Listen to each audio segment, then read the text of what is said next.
lay with me this one last night. Underneath the full moon tide. Seafood plays such an important part in the food that I prepare and love to serve. I love using as many different varieties of seafood as I can, and I also, enjoy getting out and meeting the fishermen and just talking about what's going on, because seafood's seasonal. I think people forget that, and it's also nice to have someone like John. He introduces me to many different people, and he's like my window into the industry in many ways. And I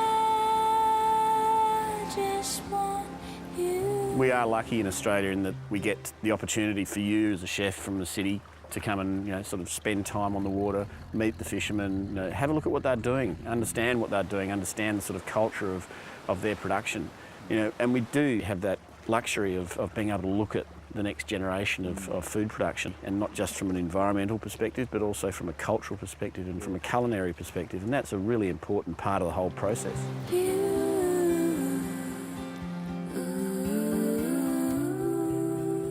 I love that classic Pacific oyster. It's big, it's buttery, it's creamy. I mean, you could match that, I guess, with a Semillon, but I also like those really kind of dry Rieslings that really counteract and cut the richness of the oyster. Yeah, that's right. I recently actually had a lovely experience with a Japanese chef who had some oysters and heated them a little, and we matched it with a Shiraz, and it was wonderful. My connection with Vietnamese food is very personal. Really, to me, it's all about family. I've learned a lot from my cultural exchange with my family, and I've adapted techniques and, I guess, food philosophies from them, and I've combined them with my own experience being a chef for 20-odd years. And it's food with a story. When I die, I hope you won't be.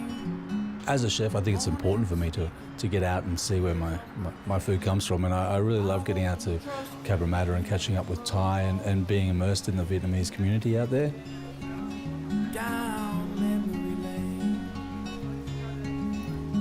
I mean, it's nice to come out here and just soak up the energy of the streets, but importantly, it's good to see you and just have a look at the shops and look at all the produce, the great produce that you sell. Hope you won't be moaning and speaking through tears of my name. I hope and trust you remember all we had. With Vietnamese cuisine, it's all about the herbs. This is unique, isn't it? Yes. You won't find this anywhere. So different to all the mints out there in the market. Our flavours are very Vietnamese, so we're sort of dealing in those Southeast Asian kind of style, and it's amazing, and we're so fortunate that Australian wine can complement and enhance these flavours. You have to take people on a journey to where your wine's from. So you have to represent the sum of the soil, the climate, the weather, grow the right varieties, and then let them do the talking.